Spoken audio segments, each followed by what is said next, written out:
Good morning and welcome to the morning show here on Tobago Updates Television. It is Thursday, 27th February 2025, and we're coming to you live from the Port Mall here in Scarborough, Tobago. I am Adana Kumbi.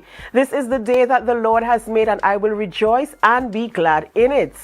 Good morning, and my name is Akinlabi Holder. I hope that you are up and ready to go after last night's action up in Roxborough. We are here at the Tobago Updates studios, and we're ready to have an exciting day of discussions. That's right indeed. The Windward Afro Queen Show and Calypso Show took place there last night at the Sidway Complex in Roxborough. And Akinlabi, I was looking for a larger turnout, but I suppose, midweek events sometimes struggles to have the kind of crowd you're looking for there. But, the event went quite well. We'll talk a little bit more about that when we come back from the news. Ladies and gentlemen, having said that, we're going to head on over to the news in 90 seconds. All right. While we're getting ready for that, I want to can I bring in Biana on this conversation this morning as well? We're gonna be talking about the event last night, Akinlabi. Let's just chat on that a little bit. As I was saying, the show itself, I feel as if there's a little change in how the show usually runs. Right. I know in the past they would have, I suppose, for the sake of keeping the event shorter, because the time it usually finishes. Yes. There would usually be the talents as well, and there would also be the intelligence segment. Those two parts of it were taken out this year, and you just saw where the contestants just had to do the presentation of their costume in terms of depicting, having to engage the audience in believing or convincing the audience that they have, displayed their costumes quite well. And that's how it happened last night. What do you think about the whole display last night on stage? Well, I thought that it was of a pretty good standard. I really enjoyed the costuming, the gongs, the calypsos as well were of a pretty high standard. And even though they didn't have the audience that they would have wished to have there on the night, I think that the audience that was there, they fully enjoyed it. They were fully engaged. They were very participatory in it. You heard a lot of cheering, a lot of commentary coming from the audience based on what they saw on the stage. And the entertainment factor as well, it was pretty good on the night. So all in all, even though it may have been a curtailed show, it was a pretty solid show. Yes, it was a solid show. In fact, the audience engagement was definitely a real thing. As their representatives took the stage, you were hearing the loud cheers for especially the personality aspect of it. The calypsos as well also. I want to touch a little bit on the talent we have here on the island of Tobago. Yes. And the talent is so rich, and sometimes we overlook the things that we have right here homegrown. And first and foremost, let me talk about Roslyn Reed. When Roslyn, she was there as a guest artist last night, and when she took that stage, I was praising. You could feel the passion in what she was singing about. You could feel, and that's what we were talking about, the fact that you want to hear, you want the kind of things that we experience to be sung in calypso. And she put it on the stage last night, boy. She brought it. I felt like if I was singing, I felt as if she was singing and representing my personal issues. She resonated with a lot of persons, and I think the feeling that the topic that she raised in her calypso, I think a lot of persons have that feeling as well. So she was really embodying what she was talking about in her calypso by bringing the issue of calypsonians not being as representative as they were before, to the forefront as a topic to discuss. And people really resonated with that, and it was, like you said, it was really praising. Yeah, it was. And then the contestants themselves, those who participated in the competition, wow. All I can say is wow. I mean, when you listen to the lyrical content, when you look at how they present themselves, their props, and you're really seeing the passion in what they're really doing. And I feel good, but I also feel as if more investment could be made to ensure that, these people get the support to push the culture a bit forward, someone even for support for their personal skills and development in the art, because I think they're doing an amazing job, and I'm really wondering how these people are making it to the finals. Yeah, and these calypsonians, they're not only showing themselves up, but sometimes they have writers and they also have support staff that will also benefit from the investment, like you said. So it's something that we could really look into, really supporting our calypsonians, because like you said, we have a wealth of talent on the island, a wealth of talented performers on the island that really need that kind of support. Yeah, and you know, I want to talk about Verse a little bit too before we go further in the program. When Verse took the stage, the person sitting next to me, he was like, "Who is that? That was Voice." Yeah, that was Voice. I was like, "No, that was Verse This. singing Voice's song." Because when he came on, when he serenaded the contestants, Yes. he was singing that song from Voice. And I look at that young man, and I sat there last night, and I'm thinking, how did he end up as a wild card? Why did it have to get to wild card for him to get into the competition and then coming out doing so well? You know, and I really am happy that we got to see him in his element. And, you know, I really hope that the eyes can get on the people of Tobago who really have the talent. I don't know if there could be any type of workshop or some type of thing for continuity throughout the year to lend that measure of, you know, support as well, to ensure also handing down the culture and the skills in terms of making a calypso, writing a soca. What are the mechanics that come together to get it done? Is there going to be a workshop to ensure that we could preserve this? Well, although the talent is natural, you know? Well, I know that when he participated in the Soca Titans competition for the Tobago Carnival last October, they did a part of their thing. Boot camp, they do a boot camp, and I know he would have probably done some performance. I'm not sure if he did. Look at the screen. Look at, not to cut you across, but if we look at the screen now and look at this young man, he's a natural performer. He's a natural performer, and you could tell that he's ambitious. He really is very serious about this, pursuing this as a career. You could tell it just from the way he carries himself. He carries himself quite professionally, and he's very serious about his craft. And I feel as if he takes the time to look at other artists. You know, I mean, he has that kind of voice type of performance, but I feel as if he looks at other artists to see how they do this, because I believe everything is a science and he understands the science of the thing, you know, and, you know, I really, really hope that he goes far where this is concerned. And, he really is studying his craft. You could tell from his presence on stage that he's studying his craft to become the best version of himself that he possibly can become. All right, ladies and gentlemen, well, that is what we gathered from the Windward Afro competition last night. But before we get into all the conversations we have planned for you in studio this morning, we head on over to the news in 90 seconds. Thank you, Adana. Here is your news in 90 seconds for Thursday, February 27, 2025. Miss Ethiopia Shanicia Walker was crowned Miss Windward Afro Queen 2025. Walker totaled 1,102 points, winning special prizes for Best Designer Original Gong Design, Best On-Theme Gong, and tied with Miss Senegal Naomi Ramsar for Best On-Theme Carnival Less Wear. Miss Senegal Naomi Ramsara placed second with 1,017 points, while Miss Congo Kalia Dinoon secured third place with 1,001 points.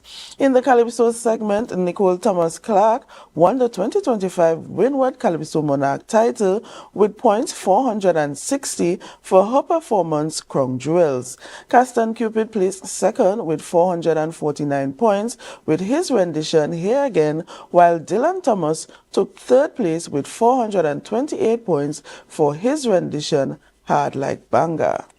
Up next, the new A&R International Robinson Airport will open on March 15th, just before Prime Minister Dr. Keith Rowley resigns on March 16th. The airport, featuring a new terminal and upgraded facilities, aims to enhance Tobago's tourism with a capacity of 3 million passengers per year. The project, led by China Railway Construction and managed by National Infrastructure Development Company Limited, faced delays and cost overruns, particularly due to COVID. And finally, Prime Minister Dr. Keith Rowley will officially step down on March 16th. Before his resignation, he will open the central block of the Port of Spain General Hospital on March 10th and the new airport A&R Robinson Airport on March 15th. Speaking at the renaming of Lisa Morris Julian Boulevard, Dr. Rowley reflected on his time in public service, acknowledging its temporary nature. Despite leadership challenges and budget constraints, he expressed satisfaction with his tenure. He also paid tribute to Lisa Morris Julian, praising her dedication and stating that her legacy will live on through the newly named road. Meanwhile, Dr. Rowley departs today for a private trip to California with his wife, Sharon Rowley. During his absence, Minister of Energy Stuart Young will serve as acting Prime Minister. And that was your news in 90 seconds. Thank you, Bianna, for our news there in 90 seconds. And of course, big news, big announcement taking place there yesterday. Yes. Dr. the Honorable Keith Christopher Rowley, Prime Minister of the Republic of Trinidad and Tobago, announced. He made the big announcement that we were looking for some time when he made that initial statement. Yes. And so we see March 16th. That is D-Day, can we call it that? His last day in office as Prime Minister of Trinidad and Tobago. How do we feel about that announcement yesterday? Well, for me, it's like you said, it was something we anticipated, but I think it's something that is so surreal. I don't know if we ever had a situation in Trinidad and Tobago where we had a Prime Minister step down from office instead of being voted out of office. You know, and I think people are anticipating what the new incoming Prime Minister, Mr. Stuart Young, would really bring to the table in terms of governance in Trinidad and Tobago. Yeah, and when you say surreal, it really, you know, when I heard the announcement, it was kind of like, surreal is the best word you can use actually to describe the feeling. You know, it's like, wow, it actually is happening and here we are. And then I don't know how I will feel on March 16th, you know, to see the transition, how it happens there, how the people of Trinidad and Tobago will feel, what the feeling would be like in the atmosphere. So we just have to wait and see what will happen. Bianna, where are you where that is concerned? A bit of mixed feelings, but you know, he already had said that he is departing, so we just have to take it. That's right. That's right. And we have to move on. Life goes on, and there are capable persons to run the country, and democracy will continue to reign in Trinidad and Tobago. All right, Bianna, thank you so much for joining us on set this morning. We do hope that you have a wonderful day as you prepare to head on into the weekend. Come tomorrow. Let's see what that looks like. All right, ladies and gentlemen, it's that time of the morning where we celebrate with those who are celebrating. It's time for our birthday shout-outs. And celebrating a birthday today, can we put our hands together and a drum roll for our very own Kaylee Lewis. Kaylee Lewis, you might know Kaylee has been one of our youth presenters on Youth Wednesday, right here on the Morning Show on Tobago Updates Television. We say happy birthday to you, Kaylee, and we do hope wherever you are today, whatever you are doing, that you have an amazing, awesome birthday. We pray God's blessings upon your life, and we do hope that your day is wonderful. And we hope that you get all the gifts, everything that you need, especially from the family right here at Tobago Updates. I hope all your had things ready for Keely this morning. So happy birthday to you, Keely. Birthday shout-outs go out also to Mr. Carl Kennedy. Happy birthday, Mr. Kennedy. See you looking very dapper there, leaning on the car with a smile on your face. And we hope that today brings you many more smiles, many more joyous moments. And we hope that God's richest blessings come upon you on your special day. Happy birthday, Mr. Kennedy. All right, and if you are celebrating a birthday and we don't have your photo, of course we join in the celebration with you. Whatever you are celebrating this morning, of course, we give God thanks for all that we have, because He is the reason why there's anything to celebrate at all. Akilabi, who are we having conversations with this morning in studio? Well, this morning, Adana, we have in Sergeant Emmanuel York of the TTPS, and he is coming in to speak about traffic restrictions during the carnival and no glass bottles. We also have Dr. Denise Sawyerford Angus, political leader of the IDA and former chairman of the Tobago Festivals Commission. And she'll be coming in to speak about her opinion about the THA destroying the National Carnival.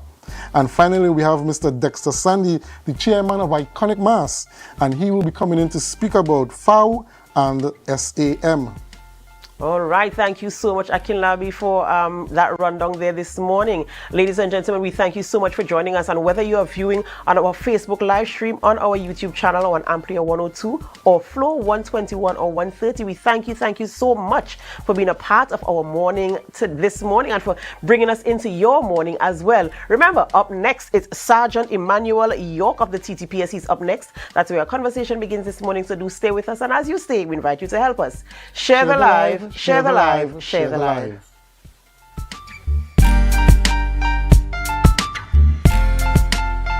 When the game is on, you don't want to miss the best moments. With AMPLIA TV, you can enjoy our ultimate sports package and watch your favorite games on the go. Stay connected and informed with sports news, scores, and stats with AMPLIA's fastest internet speeds. Up to 1 gigabyte fiber internet, you can stream riveting football action, cricket, NBA games, and much more. With AMPLIA, it's game on. Visit amplia.co.tt or call 800-4663. AMPLIA. Do more, live more.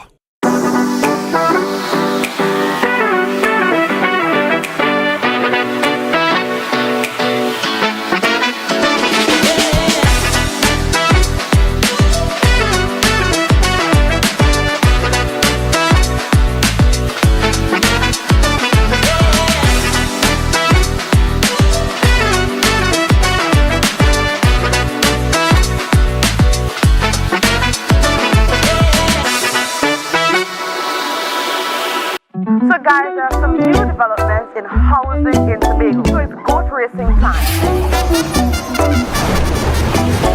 This is 116, the show that keeps you in the know with all things Tobago House of Assembly. Each week, 116 delivers a fun and engaging overview of the latest developments, achievements, activities, and events of our dynamic assembly. So join me. Let's dive into the Tobago House of Assembly's Week in Review right here on 116.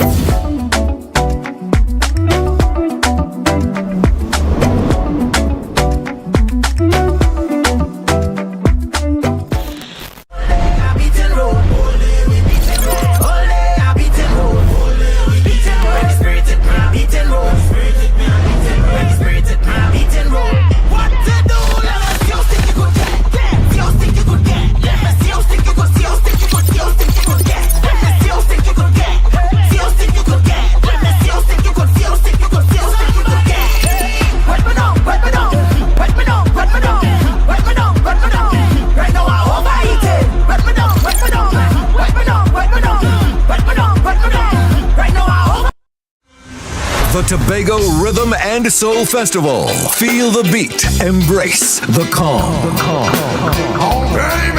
On Easter weekend 2025, Tobago is the place to be from April 17th to 20th. The Rhythm, the Soul of Tobago. On Thursday, April 17th, get ready for a worship experience at the Shore Park Complex with Melodies from Heaven. Melodies from Heaven. Then on Saturday, 19th April, immerse yourself in the sun, sea, and sand at the Buku Seafood and Jazz Festival, featuring legends of R&B.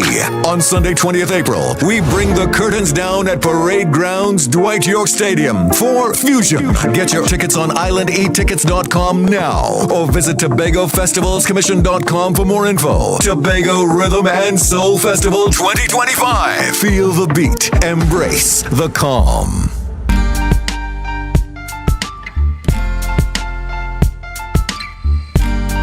Put a smile on your face when you're moving from place to place. Good morning, good morning, morning, good morning, morning.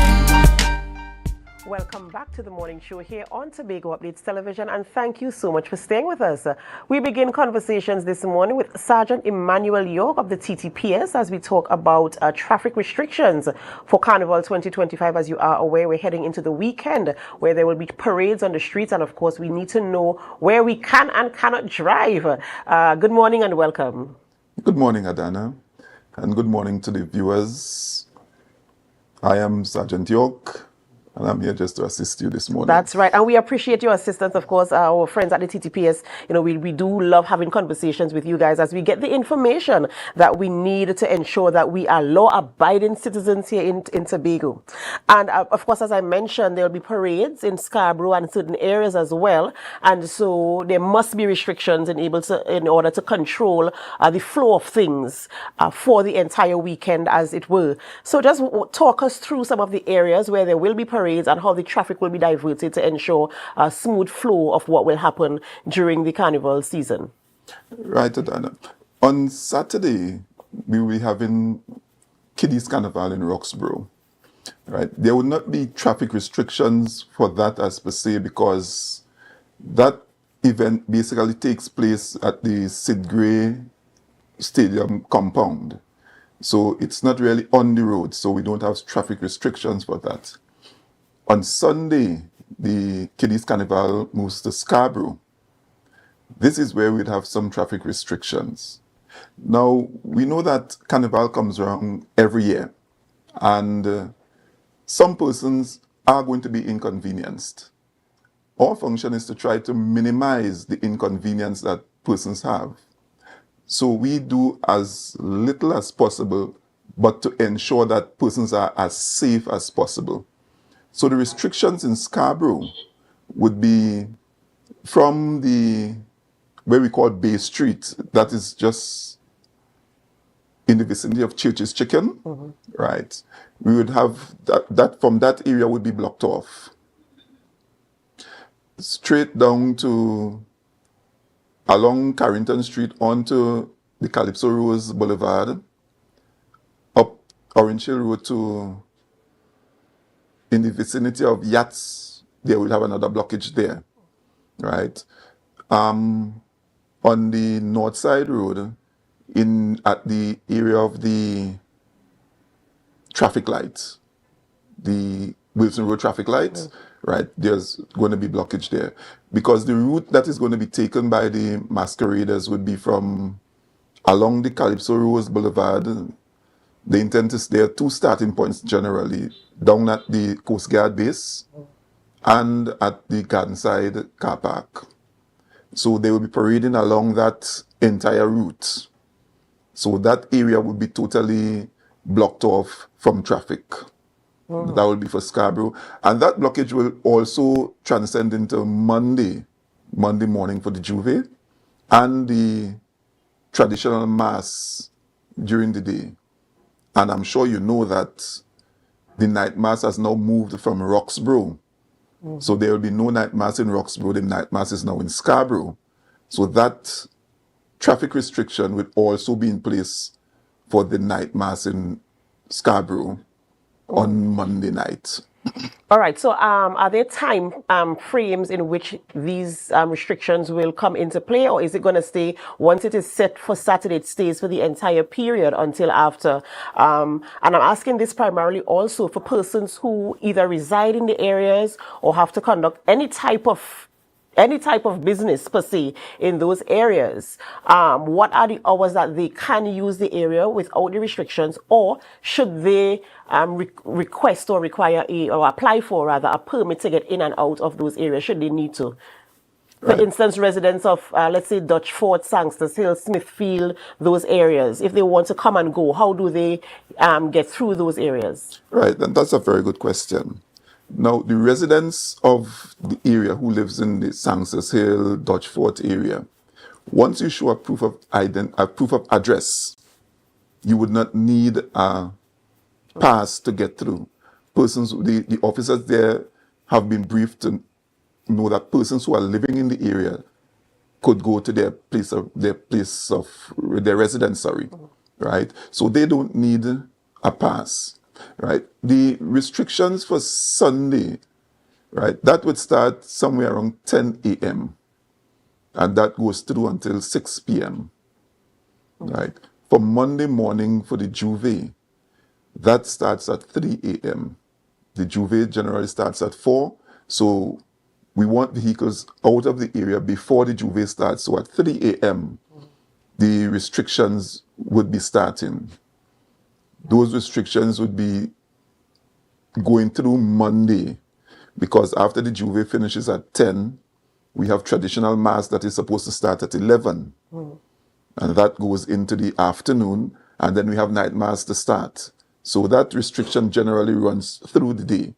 That's for Monday. Right. Now, as I'm on Monday, I could also touch on Crown Point. Right. Right. We all know that the route for the mass in Crown Point is on the main thoroughfare. That starts at the Green Shop. So the restrictions for Crown Point is that from 3 a.m. for the Juve, the road will be blocked from Stumpy Bypass. So vehicles proceeding down to the A&R Robinson International Airport and areas in those vicinities would use that Stumpy Bypass and go along the Storbay Local Road.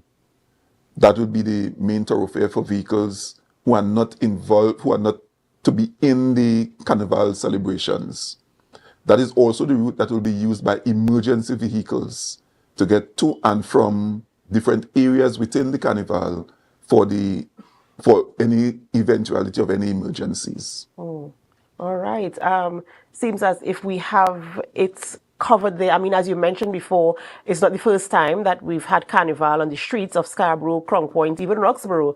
And so these things are just a reminder as to how things will be managed where this is concerned. Let's say, for instance, I'm not a resident of the areas, but I do have to go there. I have to go to the hardware. There's a hardware in St. Cecil. It will be open. They usually stay open. Not a hardware, what you could call it a hardware, a convenience store. And they stay open literally almost every day, you know. And so what if I have to do stuff like that and I am not a resident there? Would I be permitted to go in or come out? Right.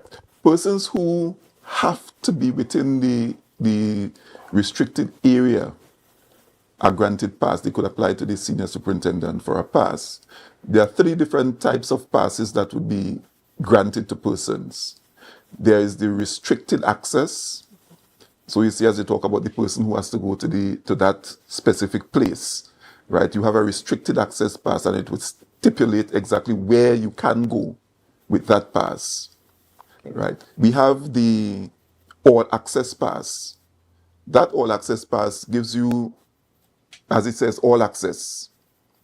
And then we have the ban route pass. That is for, these vehicles that operate with the bans, they have a pass for the ban route. So they are permitted to be on the ban route, right? But I must warn persons that misuse of these passes would cause them to be confiscated by the police officers, and you would be debarred access thereafter. Officers are not going to tolerate you having a pass for your vehicle and you lend it to your friend because your friend wants to get in, and then that friend lend it to another friend, and when you do check it, we have over 100 vehicles in and around the masqueraders, causing persons' lives to be in danger. So it really is a call for personal responsibility to ensure that you adhere to the guidelines that have been set out by the TTPS as it relates to traffic restrictions. It only happens for this season, and so let us adhere as much as possible to ensure a safe carnival for all of us. Let's talk a little bit about the bottles. I know we had that conversation last week on this show and again on Monday, but just to reiterate, the no glass bottle law, I think it is, for Trinidad and Tobago for the carnival season. So can we reiterate that, please? No, there's a no glass bottle restriction. That restriction goes into effect from 4 a.m. on Carnival Monday morning, and that goes on to 12 midnight on Carnival Tuesday. Persons are not to sell, give, or consume any beverage out of glass bottles. Once you are seen, those bottles will be confiscated from you. Right? Police officers will be strategically placed in and around the carnival celebrations, and persons who are found with these glass bottles. Now, we know that this is the season that some people refer to as the silly season. So we expect persons to be over exuberant, right? So we are not going out there to, let's say, arrest everybody for a glass bottle, we will confiscate. Same, if you have a plastic bottle, we would allow you to throw the contents of your glass bottle into that plastic bottle, and you can go with your plastic bottle with your beverage. Right. And what about somebody on the live is asking, what about if you have a glass cup, a glass container, not a bottle? You know, they have the bottles that the alcohol is bought and served in. Yes. What about if I have a cup? You know, the revelers, they usually have their little the paraphernalia that they use on the road, and some of them might be a cup. What if it's a glass? Like I get a cup from a brand and I want to use my glass. Is that permitted? No. Same rule applies. Same rule applies. And I want to ask this question also. When you say that the item will be confiscated from them, is there going to be any type of charge or any type of is there going to be a fine or anything for somebody using or in possession of a glass bottle on the road for Carnival? Right.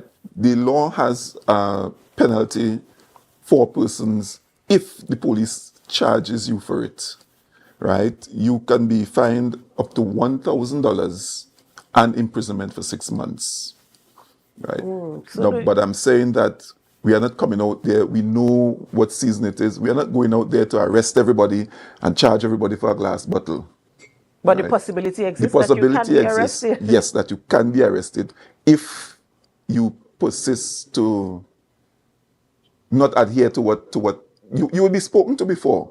And if you continue doing it, then you would have no choice, or hands would be tied. All right. So we have the information now, and it's up to us now, as I mentioned before, for our personal responsibility to ensure we cooperate with the agencies who are there to guide us and to protect us and to serve us. So we also have to be in compliance with what they have advised for us to do to ensure we have a safe carnival. In closing, is there anything else you'd like to share? I did not mention on Tuesday, we have the mud mass, right? And that is a main issue.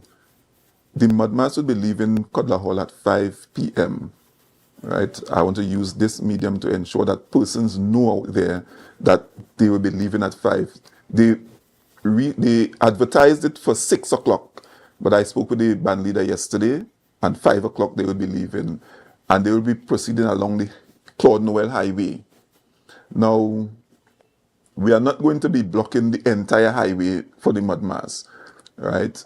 That junction at Codler Hall, we're going to dissect it as a diagonal, so the mud mass could be on one side going west, while vehicles coming west could go down into Codler Hall, right? So the diversion there would be from Codler Hall into the back in Friends Field and down to the Wilson Road traffic lights, right? And the mud mass will be going down at the walkover, you know, that little side street by the walkover. They'll be going down there onto the Garden Side Street. Now, the vehicles, the Cabo Star would be coming up at 8 o'clock. So we're trying to get the mud mass off Garden Side Street before those trucks come, because they'll be using that same route to get out of town. Right? And as I'm on that, a taxi driver came to the station yesterday and was trying to find out how are they going to be dealt with the traffic restrictions, seeing that there's a cruise ship on Tuesday, right? They would not be inconvenienced. They would be using the entrance down at where customs is there, right? So they would enter from there and exit from there. So the port will be fully accessible to them from that area. So they would get into the port from there. So for all the taxi drivers who have concern about how they would get to the tourists on Tuesday, we will not be taking your livelihood from you. You can enter from that entrance at the top, and you exit at that same entrance up to Scarborough and out of. And the strategy for getting the revelers for mud out of that area by 8 is tight and in place, and we can ensure, because I'm telling you, mud is different to pretty mass. Mud is different to traditional mass, and the persons who participate in mud mass, I mean, I am really hoping that we can get them out of the area in time and allow them to have their fun, and ensure that, you know, we can have a smooth transition so the other stakeholders, the other users of the space will not be as interrupted. So I'll be looking on to see how that is managed. This is why we say that they wanted to leave at 6, we say 5 o'clock. So give or take, we're saying that it will take you at least 2 hours on the highway. So we take them from Codler Hall to that walkover. It should take us about 2 hours to get you there. Now there will be police officers directing this, right? We will be marshalling the trucks. And once the trucks move, the revelers would go. They're not going to stay without music. So once the music goes, they would go with the music. And we're giving them at least about 45 minutes, 50 minutes along that short garden side area there. So in all essence, by 8 o'clock, all the revelers should be off the garden side road and the trucks would be able to proceed from the Cabo Star. All right, I hope there's full adherence to the policy there, the guidelines, the strategy that is going to be implemented. I hope there's full adherence to that. And I do hope that everybody has a safe carnival here in Tobago and Trinidad by extension as well. Thank you so much for joining us this morning on set and bringing that information to our viewers. Our viewers, we do hope that you were able to, of course, get the information and that you are able to, follow the rules, and let's get the thing going quickly, smoothly, and safely. Ladies and gentlemen, we have to go for a short break, but up next, we speak with Dr. Denise Sawyerford Angus. She's up next, and her topic is the THA destroying the Tobago Carnival? So we're gonna have that conversation because she is up next. And before we go, the photo of today, let me share the photo of today with you. I do hope that you can guess where the photo of the day is taken from this morning. What a beautiful photo. Isn't Tobago beautiful? And this photo was submitted by Virtual Tour Tobago. Virtual Tour Tobago, we got this photo from them. And so we do hope when we come back from the break, you are able to identify where this photo was taken from. We have to go for a quick break before we return. And as we go, we invite you to help us. Share the live, share the live, share the live. We'll be right back.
Cafe, the buffet restaurant that specializes in all your tasty local dishes. For breakfast and for lunch. Breakfast includes coconut bake and sada roti, served with chokers, bull joil, and sausages in tomato sauce. Not forgetting beef and cheese pies, shepherd's pie, macaroni pie, and rice in various styles. Meat served in a variety of flavors, garden salads, and pasta salads. All this accompanied by fruit juices, coconut water, your choice of a great combination to appease your taste buds. So call us today to order, as we are here to accommodate your busy schedules or if you are having a cooking day off.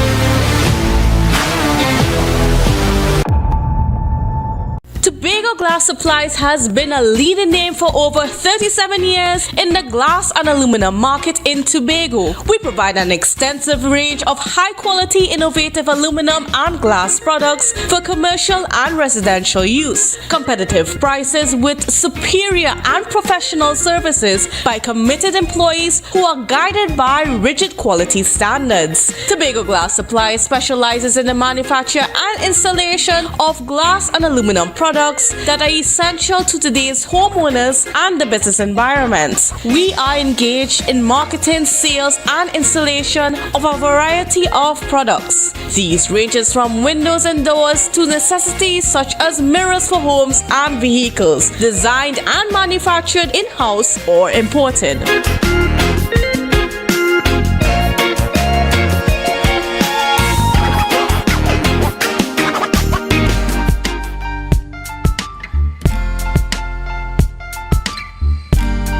Put a smile on your face when you're moving from place to place. Good morning, good morning, morning, good morning, morning.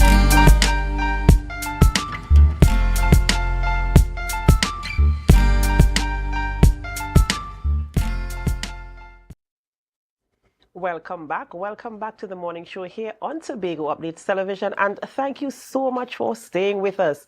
We continue conversations this morning in studio, and we switch gears. We speak with Assemblyman, former Assemblyman Denise Sawyer Angus, political leader of the IDA and former chairman of the Tobago Festivals Commission. This morning we're speaking about is the THA destroying the National Carnival? Good morning and welcome. Good morning. And what a topic, what a theme for the discussion this morning. We just spoke with Sergeant York there about, the traffic restrictions and how it's going to be managed in the Scarborough, Roxborough and Crown Point areas for Carnival for 2025. And now we're talking here about THA destroying the National Carnival. And I'd really like to get your perspective on this and what planted the notion of that idea in your mind. Well, I believe they are. Because when you look at the level of promotion that we saw for October, and it's almost absent in the space now. There's no excitement. There's no, you're not getting the buzz and the feel of Carnival, of the National Carnival in Tobago. And I would dare say that had it not been for our, I call them cultural warriors, because they have to fight, who went onto the national stage and created that excitement of winning. Apart from that, you're really not feeling that carnival spirit in Tobago.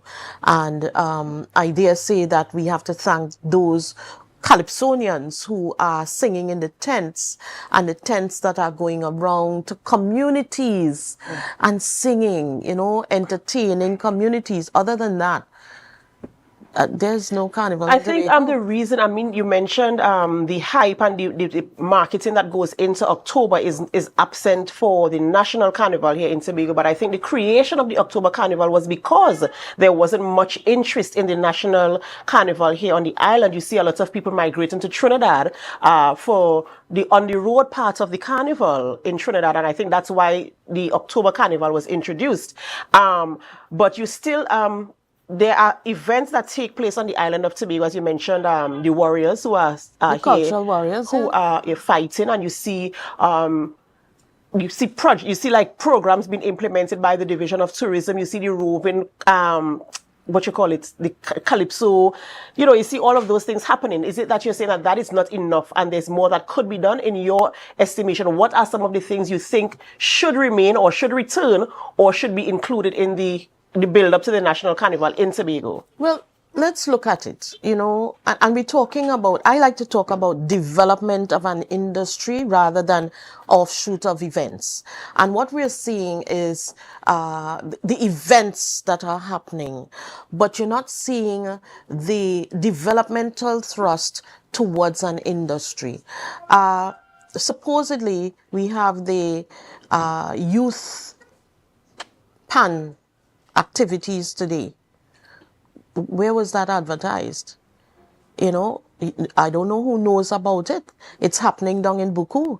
Apart from me introducing that into the space and telling people go down and support the young people down there playing the pan, that has not been advertised. So a lot may be done, but they're not being advertised in a way such that they can be supported by the people who can afford to go to Trinidad. Yes? And the fact that the cultural warriors who made it to the national stage have zero support. They have not gotten support unless they go and beg and beseech. They have not gotten the support. So there's no acknowledgement of what it takes for a cultural artist to win to go to Trinidad, and what it takes in terms of cost to perform in a semi-final and then to win their way into a final and to perform in the finals. It takes a whole lot of money. Because you have to purchase resources to look a certain way, to have your props to compete, to take your group down with you. It takes a lot, and they're not receiving the kind of support you would expect them to receive during this season. The carnival tents that are around the communities, they have not been receiving any money. They're doing it out of their heart, hoping that at some point some crumbs may be thrown at them. But I'm telling you that the money they may even get towards the end cannot even pay these calypsonians to clear any debts that they have to produce a calypso, because you're talking about writing the calypso, you're talking about going into studio. That's upwards of $4,000 or $5,000, and then they come out and sing. So they're really coming out to sing for free, because whatever resources that they have used came into producing the music. So is it that you're saying that the Tobago aspect of the National Carnival is not viable right now? It better be viable, because it's this group of persons who are within the National Carnival arena that would be, improving an October Carnival if you allowed them to truly take part in that way. Because the competition is necessary for them to go to Trinidad and compete with their peers in a larger fashion. That is important. And so we have to sit down with the stakeholders and look at both, events. Just the other night on our program, the Tobago Legislative Series, we have every Thursday at 7:30 p.m. we had Dr. Keith Nurse. And one of the things he lamented about is the lack of data that we gather during this period that could inform us where we need to go in terms of identifying the dual carnivals in Tobago. He sees it as an opportunity for both of them, and not to kill off one and just have the other, to see how can you use one to be the true feeder program into the next one that defines the Tobago Carnival in October, not just as a carnival held in Tobago, but a true Tobago Carnival that creates a unique product and an offering to the world. And when you say not just a carnival held in Tobago, a true Tobago Carnival, for you, what is your definition of a Tobago Carnival if you were to describe it? You have to create something unique and that you offer to the people, and not just revelers looking the same as if you take a picture in Tobago, you take a picture in Miami, you take a picture in Trinidad. You can't tell the difference unless you recognize somebody's face and you know where they were at that time. They all begin to look the same. How do we differentiate ourselves? And that has to come with a serious sit down with our stakeholders, our experts in the field, and really sit down and define something. We still have the opportunity to define it. And we need to see more presence from our local artists in the October Carnival. Apart from your fringe kind of events, on the actual day, you actually don't see their presence in such a way that it defines the carnival. I mean, the music, I would hope that this October we get to hear verse on the soca and also Jubi, because they made it to Trinidad. But oftentimes all the other artists get powered out. So there's a conversation to be had with the stakeholders to ensure that the National Carnival is represented here on the island of Tobago. In terms of what is happening now, you're saying that you're not seeing that measure of representation and you're not seeing that measure of support that needs to be had to ensure that it is sustained? Yes, correct. We're not seeing it at all. And from the mere fact that you have, right after, you have this rhythm and soul event. And people are feeling, because we've been getting the calls, people are feeling as if this administration cares nothing about its own. You have not invested in your own. Imagine to book, to even release those artists on any advertisement meant that they would have received monies already from the THA.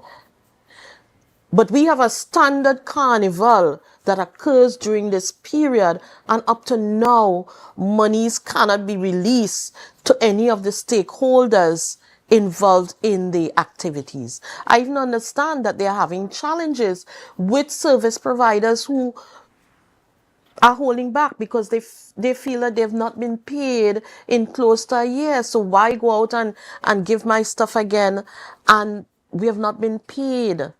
So when you are spending obscene monies, $9.38 million, to an outside entity to host a show here, and your own persons who are going to be spending the money here afterwards, they cannot be paid and they're being told there's no money, there's something wrong. There's a huge disconnect with that.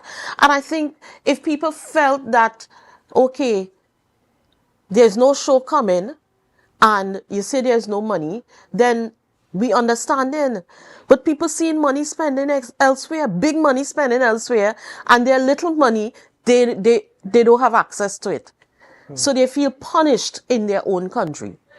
All right. I mean, I respect your views where that is concerned, and I do hope that, we could continue to have the conversations in the space. I mean, any product, there's always room for improvement in any product, whether this is the October Carnival, the National Carnival, any event, any product at all, there's always room for improvements. I do hope that we consider the investments that have to be made to ensure the product is improved. And in closing, is there any other thing that you'd like to share with our viewers this morning?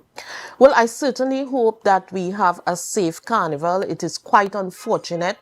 I just heard a little piece that the carnival will be interrupted by 8 o'clock for the cab star to come in, and almost wanting the revelers to get off the street, which means the carnival essentially ends by 8 o'clock in Tobago.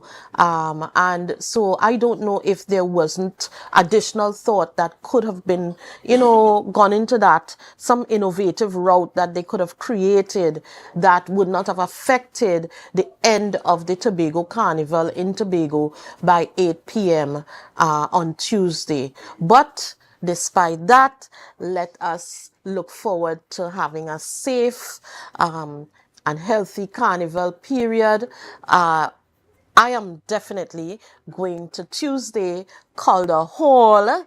That is the place to be on Tuesday morning. So I will see you all there on Tuesday morning. Dr. Angus, Dr. Denise Sawyerfat Angus this morning, ladies and gentlemen. Of course, wishing all of you here a safe Carnival 2025 or whatever you are doing. Have good, clean fun and an invitation there to Calder Hall. You never might tell, you might see her there come Tuesday morning. Did you guess the photo of the day? Did you guess what the photo of the day was? Do you know where this photo was taken?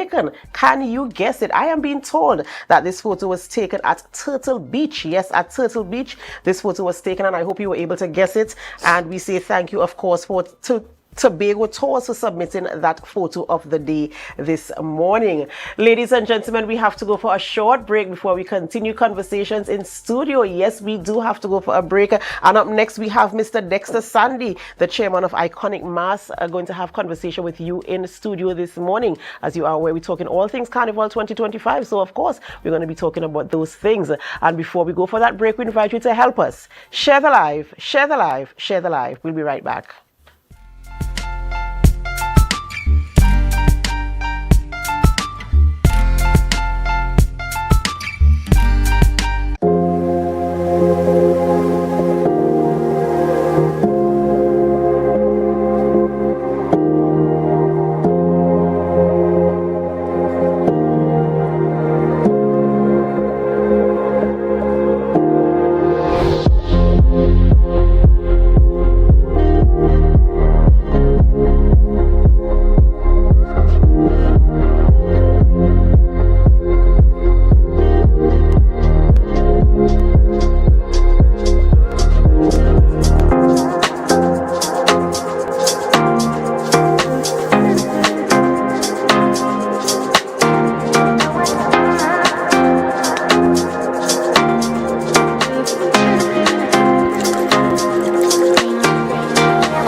rotisserie, mouth-watering fries, salads, combos, and specials galore. Feeling for something to eat? Come and see. Our rotisserie is seasoned to the T. Kicking chicken, masala, and jerk roast. Crispy fries made from scratch. Who do you know can't beat that? Or salads freshly cut and packed. When you taste it, you'll be wanting to come back. So come check us out on number 2 Robinson Street, Uptown Scarborough, Tobago. We open on Saturday nights from 7:30 to 11:30 p.m. Monday to Thursday, we're open from 10 a.m. to 9:30 p.m. And on Friday, 10 a.m. to 4:30 p.m. Contact us at 772-7443 and all social media handles at The Rotisserie Factory.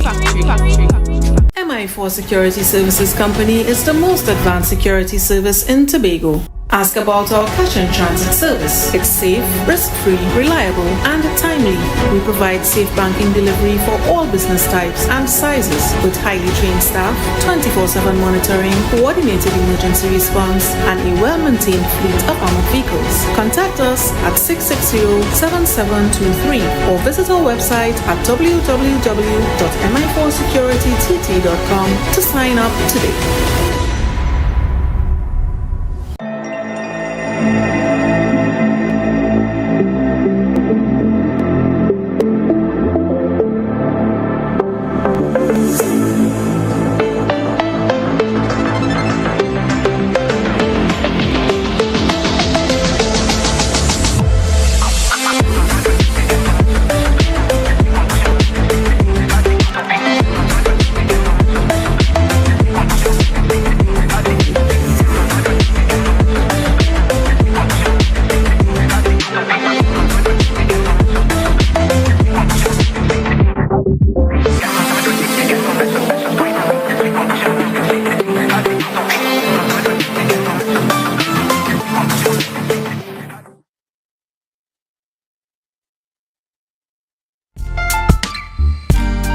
Put a smile on your face when you're moving from place to place. Good morning, good morning, morning, good morning, morning.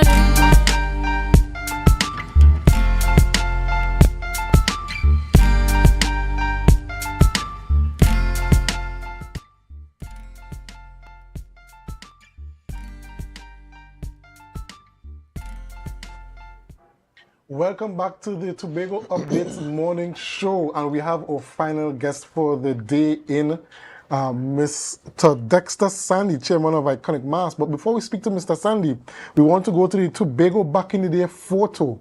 We just want to show you the Tobago back in the day photo, and we'll be bringing it up now in a few seconds. Yes, we have the Tobago back in the day photo. And could you tell us where this is? Can you say where this is?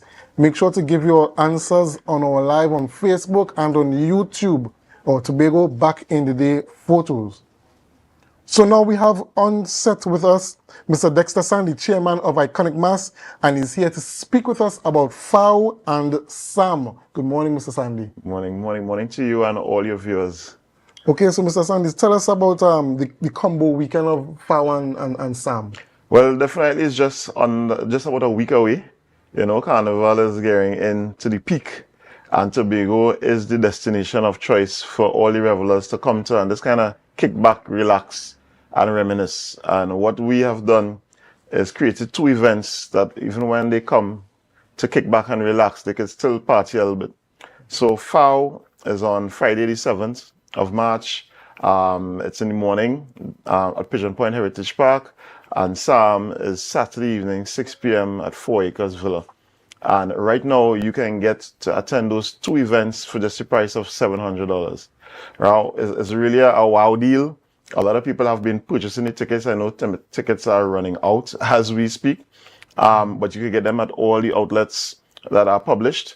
But it's really a combo that is affordable.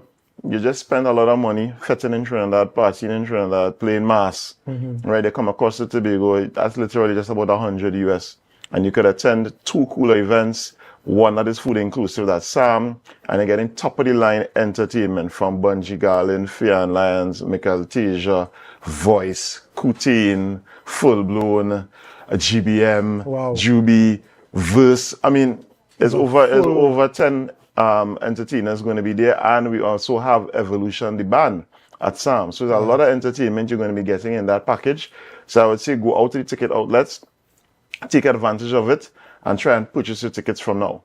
No, I know Sam Soca After Mass has been a staple in the Carnival cool-down calendar in Tobago for quite some time. Just give us a backdrop about the history of Sam and the journey of the event throughout the years. Well, Sam came out in 2019 just as an Ash Wednesday cool-down event. We've always seen in Trinidad that on Ash Wednesday at Vecini Beach and even Maracas, a lot of people flock to those beaches just to relax and catch themselves. And Tobago always had an influx of people, but there was no real event structured taking place at that time. So we brought Sam in 2019 at Mount Irvin Beach Resort, and we had a one-day event on Ash Wednesday. I think back then it was Mr. Killer, who would have been the main attraction at the beach. And, you know, we really got the encouragement from the patrons. Listen, you all had to repeat this, and this had to be bigger and better. And in 2020, we delivered. We had a 5-day series, right? Starting from Ash Wednesday, going straight to the Saturday. And on the Saturday, you had every single entertainer that was carrying a hit that year, from Marshall Montano, Lyrical, Patrice, we had Nadia, we had the whole shebang of all the soca artists at Mount Irvin Resort, Iowa, Georgia, and it was over a 5-day period. So Sam really delivered to the patrons that year, and COVID hit. Right, so we had a 2-year break, and we resumed in 2023. We did it for 2 days. Last year, we decided, listen, we're just going to focus on the main night because the economic environment in Tobago has changed. All right, and to sustain all those number of days, it was kind of burdening us. So we decided to just go with 1 day, the main night. We did that as a cooler event last year, 2024, and this year we're repeating it. Cooler event, and we have ensured that the food inclusive element remains. Sam has delivered over the years. People know when they come to iconic events that there's quality entertainment, there's quality service, there's quality food, right? And at the end of it, you really feel the enjoyment, and you got your bang for your buck. No, and as you mentioned, the quality that iconic entertainment gives to persons. Just speak to us about iconic entertainment as a major brand in Tobago, and in Trinidad, a lot of these companies, these entertainment businesses, they have sort of created like franchises for their events. Just talk to us about the direction that iconic entertainment wants to take their events in the future. Well, definitely as iconic events, we started in 2019 just strictly doing party events. And we have seen where we've grown and diversified into mass since the advent of Tobago Carnival in October. We decided that, listen, we are going to participate in that. It's going to be a major tourism product for the island when it comes to entertainment. And as a major brand on the island, we need to be a part of it. So we did our research as to how to get involved in mass production, what is required to deliver on the road, what masqueraders expect. And I mean, we, as a group, many of us have played mass in Trinidad, not only in Trinidad, in Grenada and abroad, right? So we decided, listen, let's bring our skill set as one to present the mass. Let's get some help from outside as well, persons who have been involved in mass. And I think Iconic has grown from just being the event planner, doing parties, into now the mass band. And I mean, I don't know what the future holds, but we're really trying our best to ensure that the brand is recognized here on the island as always giving quality. When it comes to entertainment, you know, once you buy into whatever product we have, you're going to enjoy yourself, you're going to feel your money's worth, and it's something that you could, from the time you see Iconic advertisers and events, you could just close your eye and buy, not knowing who is going to be performing, things like that, because there are a lot of people who do that. From the time we announced Sam, they didn't even know the casters yet, and they were, can I get my tickets? Right, and that speaks a lot for the Iconic brand. So I really want to ensure that we maintain that going forward, and we'll see what the future holds. So I know you mentioned that Soca After Mass is just a cool event for now. Do you all see in the future that you all want to rebuild back up to a weekend of events or 5-day? Yeah, most definitely. The patrons have been asking for it, but the strategy behind putting the event to this Saturday is that there was a slowdown in the arrivals from Trinidad because of the challenges on the ANC bridge. So we basically allowed Wednesday, Thursday for persons to transition across the island, right? So definitely, I think for 2026, we may even look at, okay, let's reestablish 2 days or 3 days. I mean, this year we partnered up with FAO so that there is a 2-day experience that when a person comes across and they're looking for something to do, there's FAO on the Friday morning. They have the rest of Friday to recover, Saturday morning to prep, and then SAM on Saturday evening, right?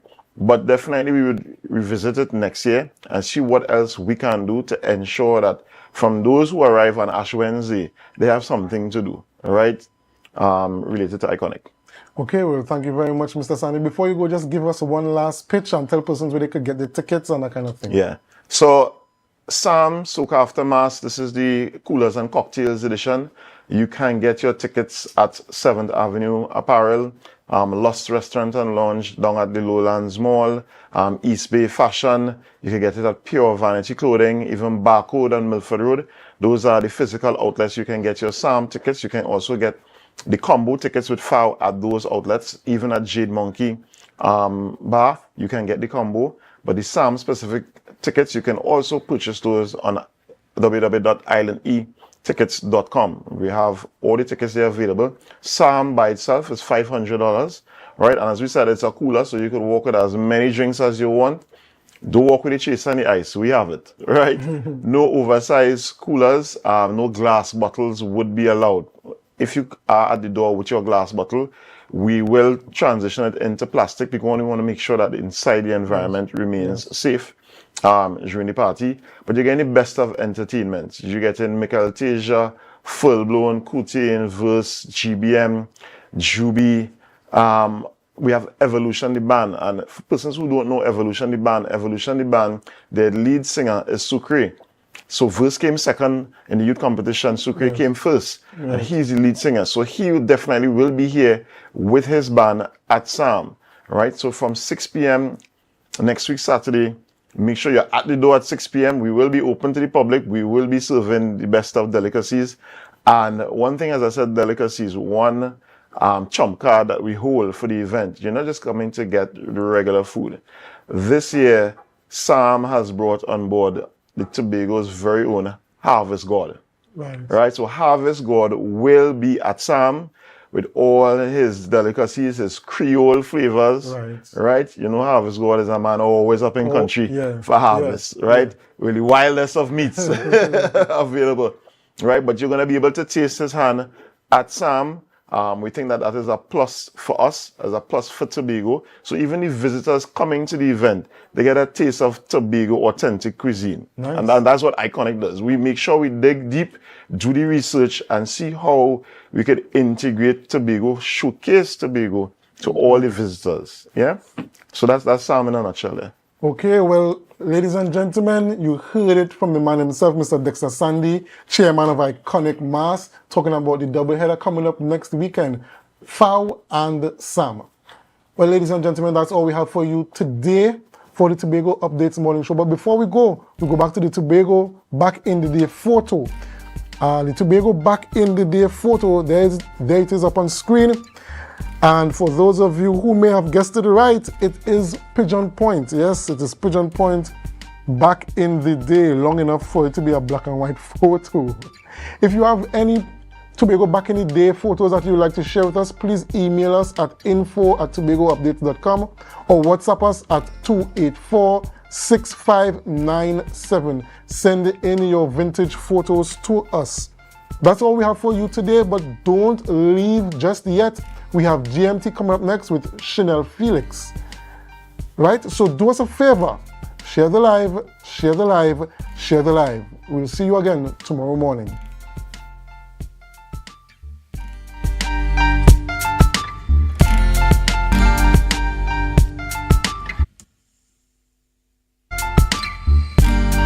Put a smile on your face when you're moving from place to place.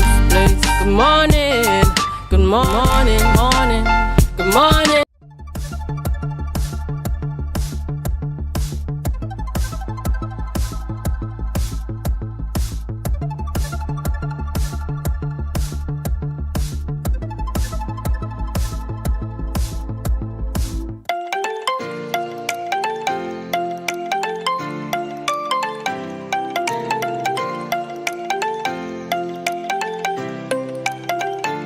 Today we had our area representative, Mr. Sonny Craig, reading to our students, the infant department in particular. And we were elated to have him. The children were really excited to have someone from outside coming inside to read to them. So they paid attention, they listened attentively, and the rest is just history for them. We are at the St. Patrick Anglican School, nestled on the hilltop right at the St. Patrick Anglican Church in Mount Pleasant. And I was invited here to read for the children and to see if I could spark that interest in them. We read today about a young man named Max and his grandmother and the experiences they had in the greenhouse in the garden. And I plan to come back to do another part to the reading where Max and his grandmother goes to join the youth club and to interact with other young people. Positive stuff, simple stuff. I learned something today I never knew before, that a squirrel's front teeth never stops growing. That's why they're always gnawing on something, always chewing on something. How did I get that? I read it. So the knowledge is power. And from books, there's a lot of knowledge we could acquire.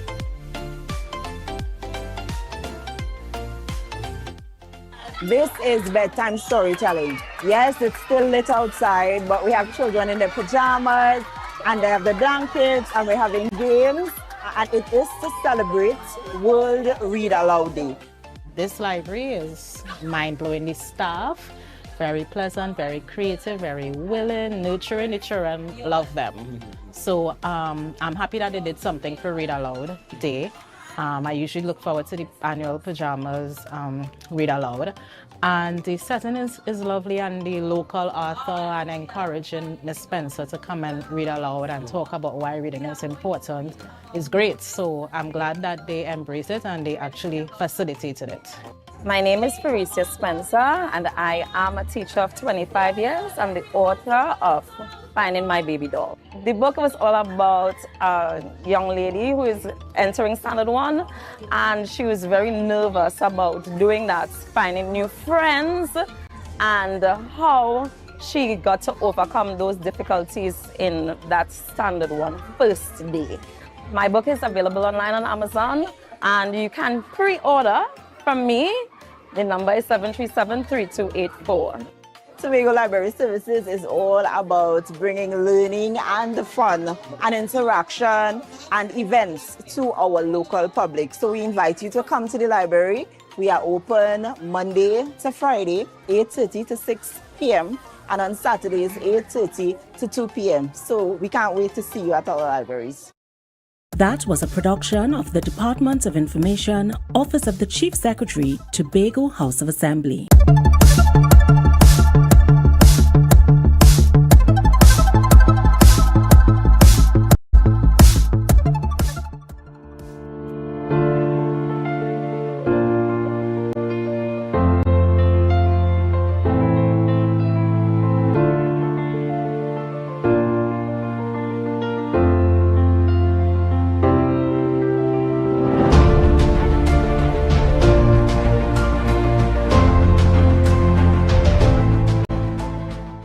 About to sign today will ensure that the three agencies work together, understand each other's role.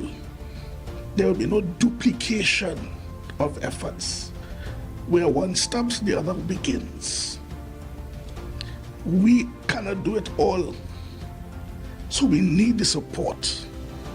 And this will ensure that we have things documented, set down in writing, where there's clarity.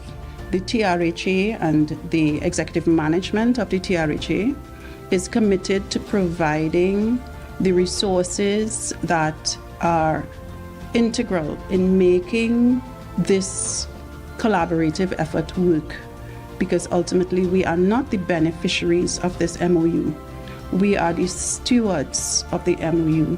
which is birthed in order to protect the children of this island. We have come to the place where we see this not as a Children's Authority MOU, but as a tripartite MOU, where the three entities come together and we say this is what we are responsible for as it relates to the nation's and the island's children. And that is critical because it means that we now are taking full responsibility, all of us. We're not saying it's Children's Authority that's supposed to do that. We're not saying it's TRHA, we're not saying it's the division, we're not saying it is not my responsibility, it is yours. We are saying collectively, it is our responsibility to ensure that this child is safe.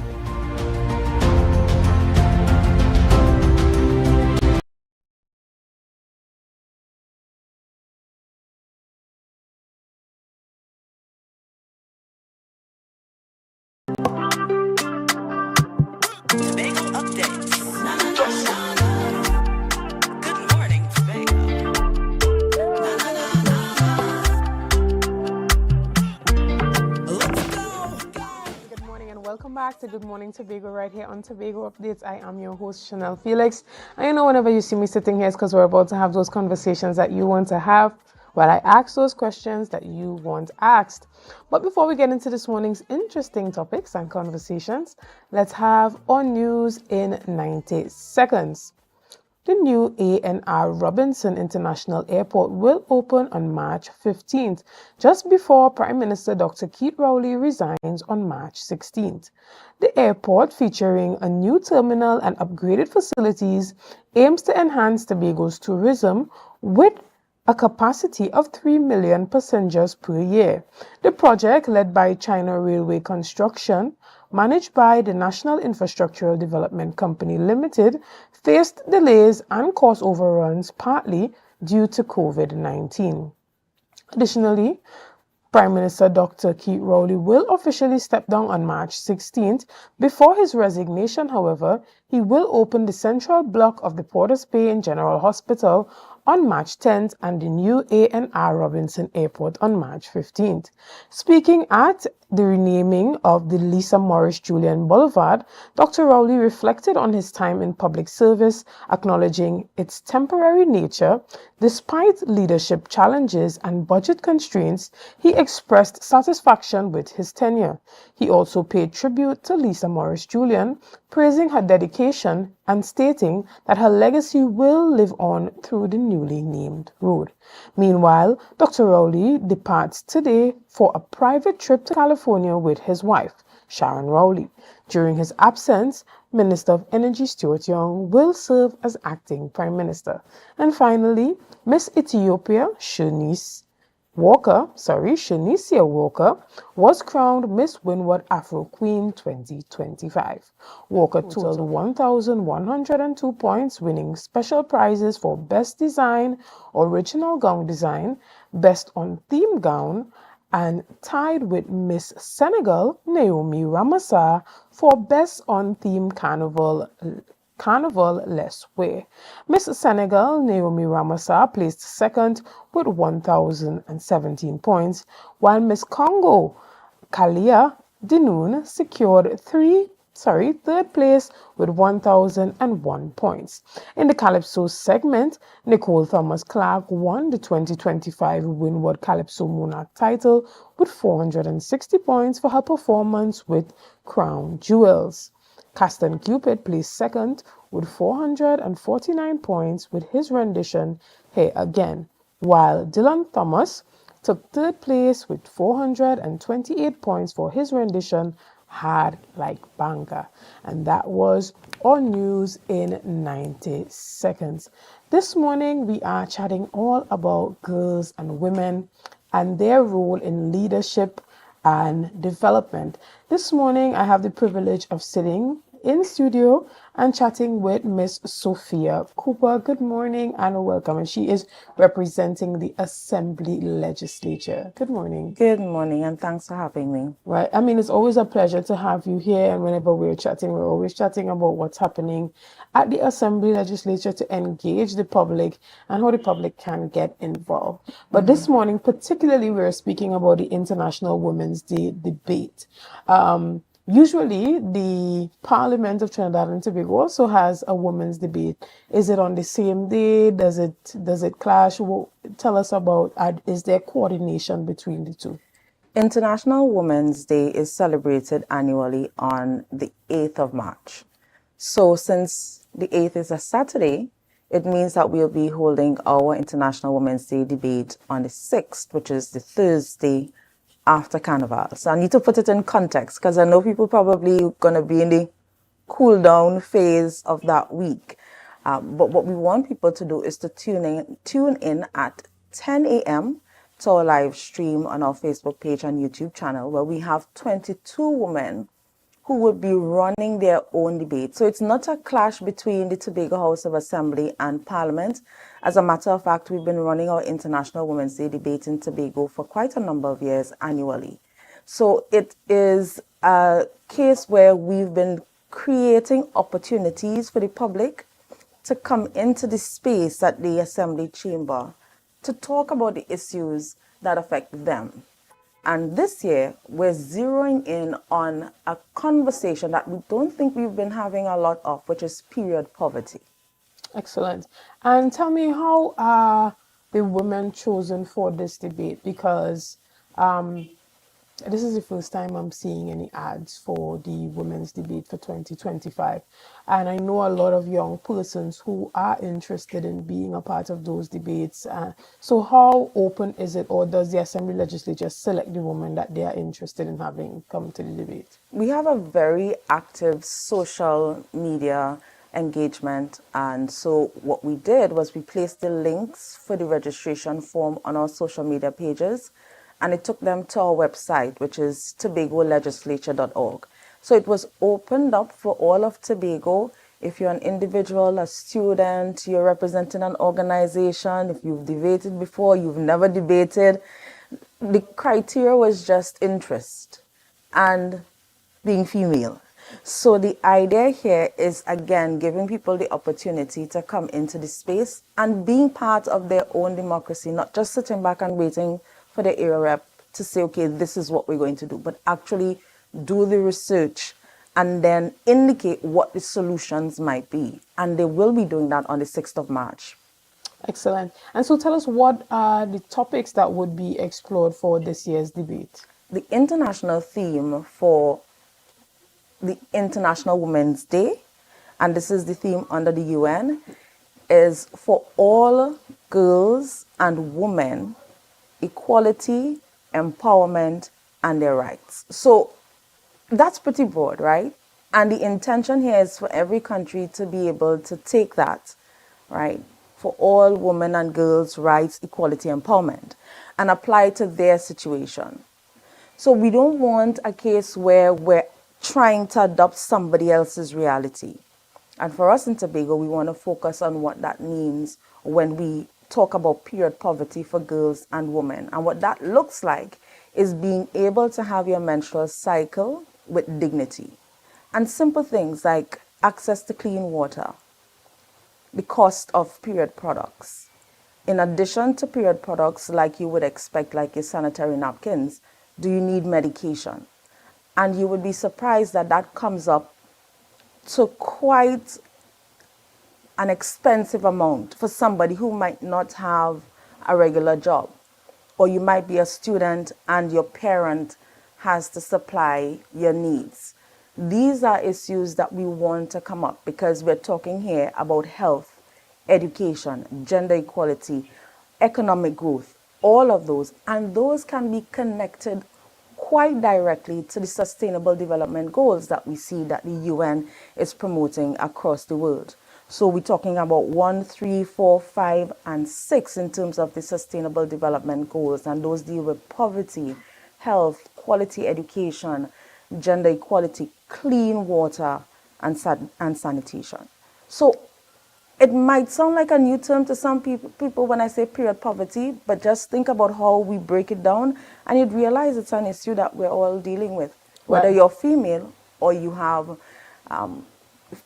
wives, sisters, girlfriends, it's an issue that everybody should be concerned about. Right. And when it comes to strategies to combat period poverty, where is the conversation currently? Because there are persons who suggest that when it comes to high schools, that there should be pad and tampon dispensers freely available in the washrooms. When you go to places like the hospital, usually when you travel on an international flight, you go to the bathroom, these things are there and freely available for persons to use. So when it comes to strategies that are being suggested to combat this, what are some of the strategies, the main ones? I like where your mind is going with this because we do have a number of countries that took that route where they're providing access at no cost to girls and women in public spaces when they need menstrual products. So it's not an unusual idea. It's just that we haven't really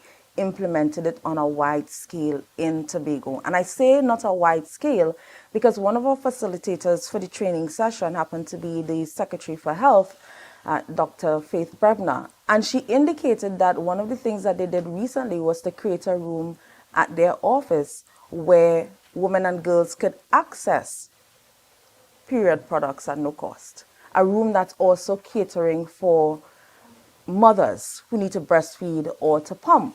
So the idea is in its early stages, and maybe that's a testing ground for Tobago where that is concerned. And we need to see that across the island, because even just tackling the cost is a step in the right direction.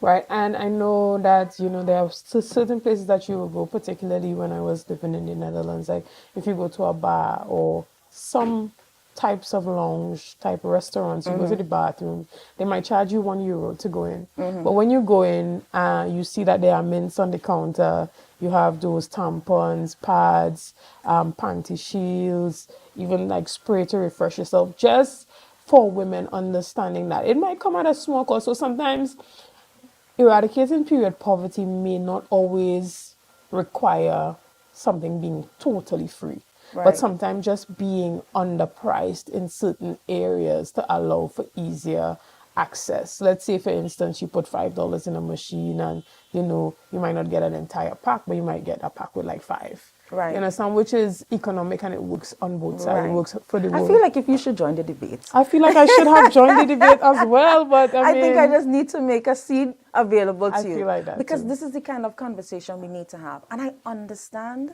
that it might be uncomfortable for some people to start talking about this in a public space because there is a bit of stigma attached to it. But that is exactly the case where we talk about, okay, how easy can we make this so that people can live with dignity for something that is natural. Now, we're talking here in very broad terms. And when we kind of delve into issues connected to period poverty, it takes us into other areas as well. So I know that we're narrowing the focus a bit, but we're narrowing the focus so that we could deal with this one specific area that you've just touched on, which is cost. We don't have availability. We don't have in Tobago the ability to take taxes off of these products. Right. But we do have establishments that might implement strategies. Well, because you see, there are brands that have come into that market on the lower end, like the brand called Libres, which is an international brand that is known for low-cost period products. And so even those wholesalers being able to retail those at a lower price just for the entry price so that young girls and women who are unable to afford it can afford it. I'm glad that you indicated that it's a broad topic, and availability and affordability is just one aspect, but poverty could also be mental, you understand? So having that a different perspective about the conversation as it relates to periods and how it should be dealt with. I mean, for a lot of us, when we were coming up, we had the conversations in school where somebody would come in and tell us about, you know, what it means to go through, you know, that whole period of transitioning from preteen to teenage stage and adolescence and all the things that come with that. But the conversation in a lot of households are still not had, specifically in households where the mother might not be very present or active, or where the father is the dominant figure.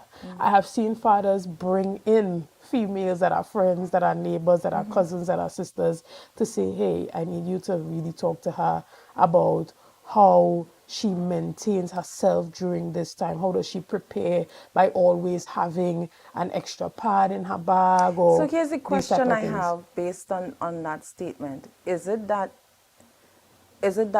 your experience is that men don't want to have the conversation, or they don't know enough in order to have the conversation? I feel from my own experience, I can't paint a broad stroke. I feel that men are not very comfortable having the conversation, whether it be because they don't feel like they are well equipped with the relevant information as it pertains to the woman's body and its structure, and what are some of the you know, physical features that make up a woman that cause her to have a period, or if it's just that there's still the mentality among a number of men that that's a woman's conversation to be had. Right. So let a woman talk to her about that. Right. You get me? And so even as it comes to period poverty, and poverty also taking place in the mind, being able to free our mind from that mental slavery of thinking that this is a woman's conversation to have, or it's something that you should not speak about openly in the public domain, also helps to free us from that level of poverty. So let's normalize the conversation. Correct. And so when we talk about the international theme for all women and girls' rights, equality, empowerment, just that idea of equality means we need to have the conversation, both men and women, boys and girls. Because I would love to have a conversation with somebody who says, you know, I know what product to get. Like I could go and get that brand and walk to the cashier and not feel, not for women or girls, but for men, and feel comfortable doing that. Now, here's the thing, it's an uncomfortable conversation because we haven't normalized it. And so when you talk about the mental health part of it, it's connected to the stigma. And even in having the debate, we don't want a situation where it's just women and girls tuned in. We want to know that fathers are able to have this conversation with their daughters if they are single parent. Excellent. And this morning we want to use this opportunity to encourage men to equip themselves adequately to have the conversations and to feel comfortable going into a store and being able to buy these products, whether it be for your partner or for your daughters. Yeah, I feel like if it should be a test, like after the 6th of March, you should just test it out and say, okay, let's see how normal this feels, and if it's uncomfortable, let's have a conversation. Right. And I would love to see one of the debaters talk about that, you Definitely. know, how open and comfortable men should be as it pertains to even getting these products for their partners, wives, daughters. So as we wrap up this morning's discussion, is there anything that you would like to tell to Begonians? We know that we have to be tuned into the Assembly Legislature's Facebook and YouTube pages on the 6th of March to be a part of this tremendous and momentous discussion/debate. But is there anything else that you want to say? Just to remind everyone, it starts at 10 a.m. and we do have a full slate of participants of all ages. The idea here is to spread the conversation, to reduce stigma, to normalize the concept of period poverty so that we can really delve into some solutions that would work for not just at home, but for those women who are working outside of an office. Simple things like access to sanitation. Not everybody is in an office 8 to 4. And just being able to live with dignity for something that's quite normal. Right. And so for this debate, would there be a minority and the majority side? Definitely. So Chief Secretary, Deputy Chief Secretary, this whole setup. So the structure, it reflects the regular parliamentary structure that we have, which means there's a majority and a minority side. And so the majority side is bringing the motion, calling to reaffirm the Assembly's commitment to health, but also to concentrate some efforts towards solving the problem of period poverty. And we do expect that those who are arguing against the motion will do some really intense research to show how that situation can play out in the Tobago space. Right. And, you know, I want to put a plug here, even for the debaters, even though you are on the against side, doesn't mean that you're against the motion. Correct. You That's understand? such an important thing to remember. People think, okay, well, you're objecting, so that means, you know, you're saying it's a bad thing. And no, you're probably just saying, okay, these are some solutions, but there are better ones. Exactly. Or that this is not just for lip service. Exactly. But the majority side needs to actually implement, needs to not just come here in the house and beat the table and talk, but actually make the steps needed to implement into policy. So we look forward to both the majority and the minority bringing key pertinent points that would not only bring forth a successful women debate, but that some of the points raised can be translated into real actionable policies that would change the way how the Tobago Assembly approaches period poverty here on the island, and specifically at the offices. I mean, just like how on a monthly basis we pay thousands of dollars for sanitation, we can also invest in women-specific sanitary products. So if you're with me, let me know that you're with me on that one in the comment section. Guys, we're going to take a quick break, and we'll be back right after this. See you soon.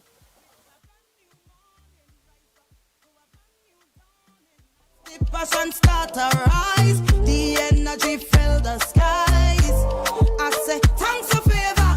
Tobago Glass Supplies has been a leading name for over 37 years in the glass and aluminum market in Tobago. We provide an extensive range of high-quality, innovative aluminum and glass products for commercial and residential use. Competitive prices with superior and professional services by committed employees who are guided by rigid quality standards. Tobago Glass Supplies specializes in the manufacture and installation of glass and aluminum products that are essential to today's homeowners and the business environment. We are engaged in marketing, sales, and installation of a variety of products. These ranges from windows and doors to necessities such as mirrors for homes and vehicles, designed and manufactured in-house or imported.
So guys, there are some new developments in housing in Tobago. So it's goat racing time. This is 116, the show that keeps you in the know with all things Tobago House of Assembly. Each week, 116 delivers a fun and engaging overview of the latest developments, achievements, activities, and events of our dynamic assembly. So join me. Let's dive into the Tobago House of Assembly's Week in Review right here on 116.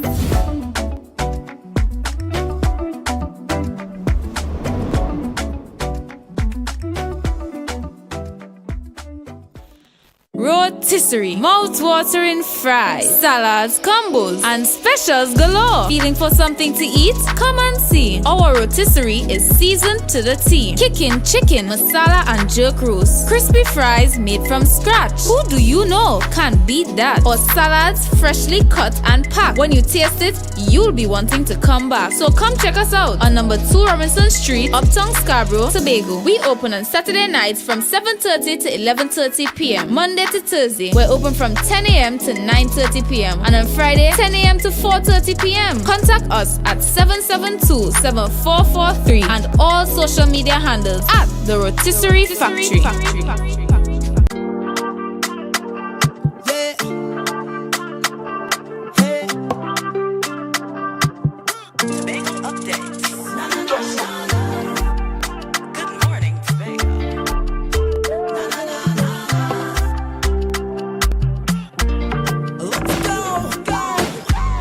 It's a brand new morning, rise up to a brand new dawning. As the passion start to rise, the energy fill the skies.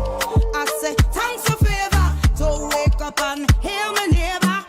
60,000 people strong, and the vibes is never wrong. Good morning, and welcome back to Good Morning Tobago right here on Tobago Updates. I am your host, Chanel Felix, and this morning we continue our discussions, and we have in studio with us the privilege of sitting with an esteemed woman this morning. We have Mrs. Miriam Caesar Moore, who is a former member of Parliament and a former THA rep.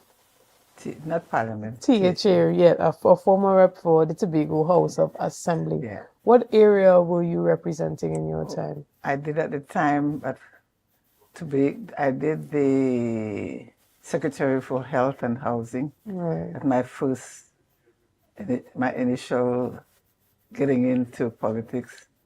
So you got in as an area rep or as a councillor? As area rep. As an area rep. For which area? And that was Bethel Patients Hill Bethel Patients Hill at the time. Yeah. Excellent. And so this morning we're chatting a bit about some of the delays that we're seeing happening as it pertains to shipments of goods to Tobago. Why is it important for us to not only look at this at a surface level, but to look at some of the structural inefficiencies that has caused Tobago to continue to be on the back end, specifically when it comes to businesses and access to goods and services? That has been a drawback over the years for Tobago. It happened when we spoke about the Deepwater Harbor, then we were able to get that. But still, anytime there's a little hiccup in Trinidad, Tobago gets the brunt of it. As they say, Trinidad catches a cold and we get the fever. Right. And when you look at the time that you would have spent at the Assembly Legislature in your time as an assemblyman, as well as being a secretary, do you feel like to this day, this current administration and today's politicians are still fighting some of the same battles that you were fighting during your time? And what are you recommending as opposed to having that forward movement on these key issues? So it's over about 30 odd years that we have been fighting and hoping to get better services for Tobago. Things have improved. It would be foolish for me to say that we haven't seen improvement. But the pace is so slow, very slow, that Tobago always has to suffer. Remember, we are an island surrounded by water. And what I say is that if you improve Tobago's infrastructure, meaning seaport, airport, and all that, Trinidad will benefit. If there is a disaster in Trinidad in such a way that we have to help, we need the infrastructure in Tobago to do that. And that's why it is foolhardy to not make sure that Tobago has the infrastructure that it needs. Right. And when it comes to access to that infrastructure, for a long time, the Tobago House of Assembly and this administration has echoed the sentiment of not having sufficient resources to facilitate the type of development that is needed to have that forward movement. But we do have representatives at the parliamentary level who have that direct connection to the central government, that direct connection to the Minister for Finance and to the Prime Minister. And do you think it is at this level that most of the advocacy and the conversation needs to take place to have those strong reps to truly echo the sentiment of Tobago? It is very true. And I'll tell you why there is that bridge to be crossed. When you have a representative that represent a party in the government, they have to listen to what the head of the party or the person in charge is saying. So no matter how they may have all these gorgeous plans and programs, if the head decides you're not going to get it, so be it. And they are not responsible or care about whether you give your best to your constituency. For example, in the early 1970s, the then Prime Minister of Trinidad and Tobago, was very forward in saying, and historically said, Tobago did not vote for us, and because they didn't, I'm going to pull everything from Tobago and they have to come to Trinidad. And that went on for a long while. All because the Tobago people decide we want a new dispensation, we want someone new to support our cause. I'm saying this to say, no matter how much the representatives can talk and talk, and they're not saying very much, as long as the head decides, I am going to spy Tobago, or I don't want Tobago to get this, they're not going to get it. And this has been the history of Tobago. So why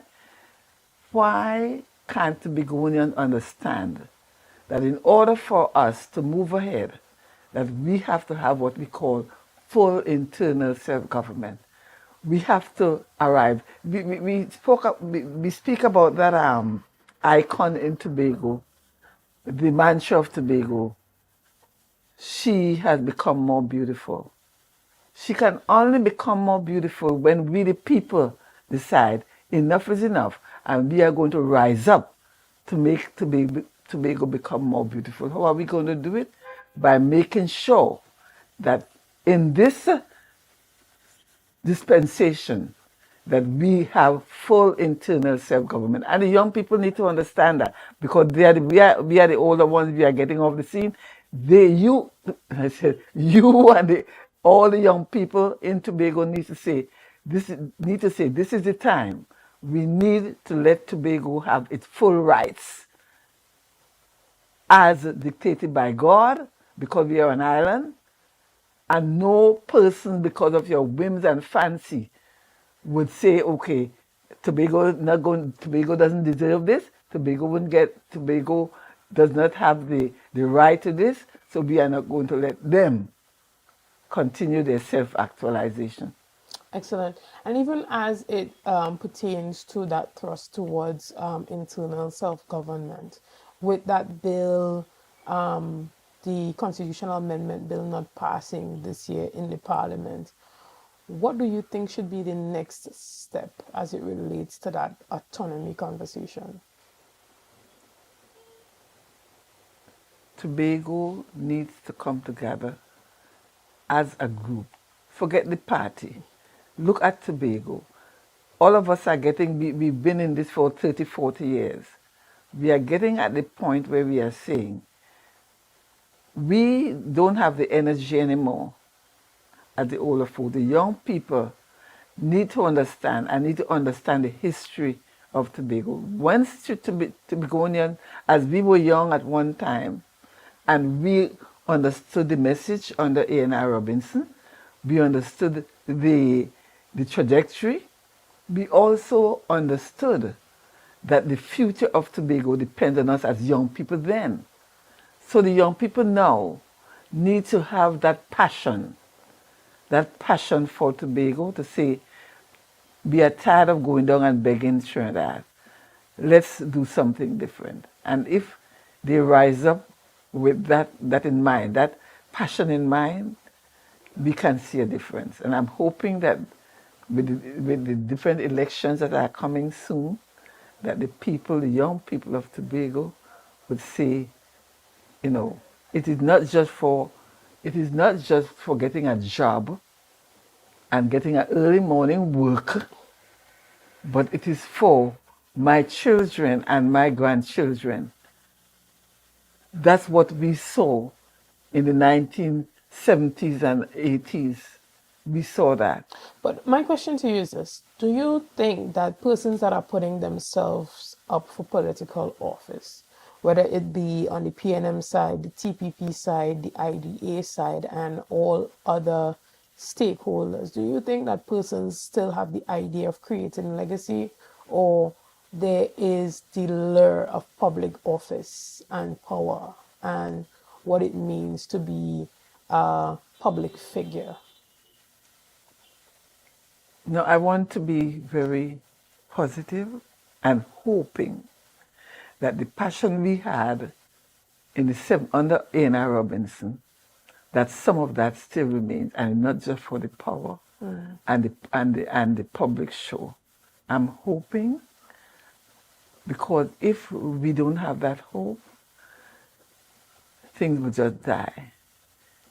If you have the current set of people not having that passion and it's just for show, then we are doomed. And that's why I still have hope that the current set that are there now, whether on the PNM side or the TPP side or the other PDP side, if they try to harness some of that passion, and we call it patriotism in lots of countries, just a little injection of that will go very far. And we need to understand that the people are the ones that vote for us and keep us there.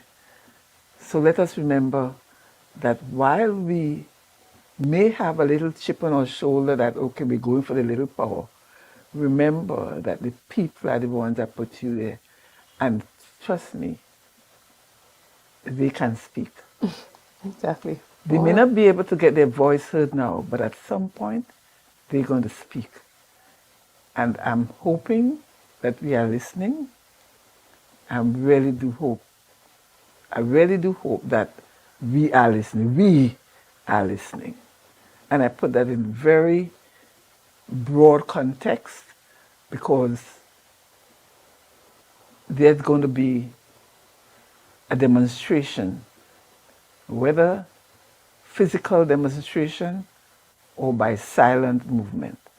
And Tobago people need to rise up and say, we need internal self-government and this is the way we're going to have it. Right.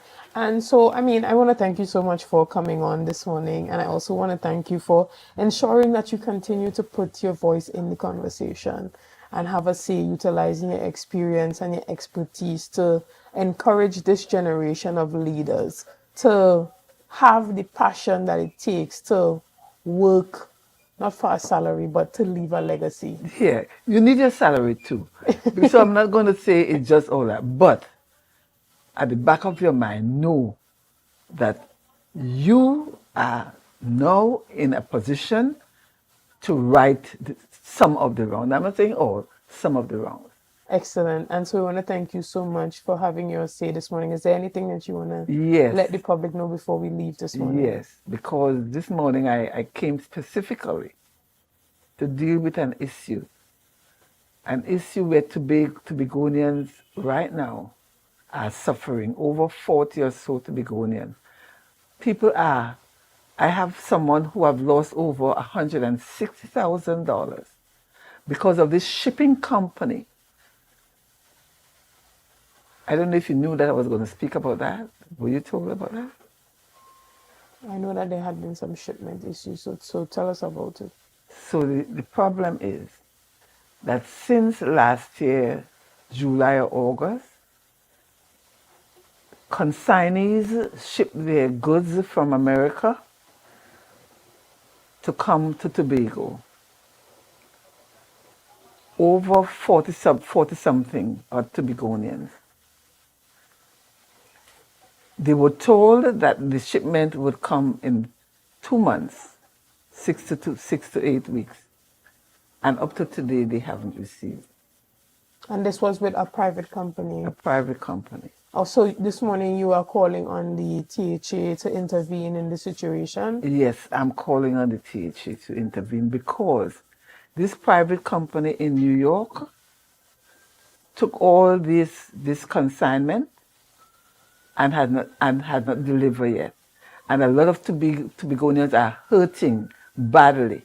We have people who have lost, small businessmen who have lost over $160,000, along with the people who have their little barrels and stuff that they sent since Christmas. Now, I want to tell you this. I did some research on this matter and found out that this shipping company may be owing the shipping line the merge fee. So if since July, August, and up to now, they cannot pay that demurrage fee, what is going to happen to the people's goods? Now, I want you to understand that this is not a result of the ports in Trinidad and Tobago. Yes, there was an issue with the port where the scanners were down. They had some problem with work not having enough employees and stuff like that. But since then, that has been solved a little. I know Trinidad, the Trinidad businessmen were hurting, and if you read the news from The Guardian in February, I think February the 2nd, and The Loop, February 2nd, they also highlighted that problem that the ports were having. Since then, they have solved some of the problems. So it is not, I'm talking about Tobago having about 8 containers in Trinidad that cannot come to Tobago. The port said it has nothing to do with their transshipment because things are coming. So it had to do with this company. Right, so the containers containing the items are currently at the port in Port of Spain? Yes, they are. But they cannot be cleared because the company has not paid certain fees? Yes.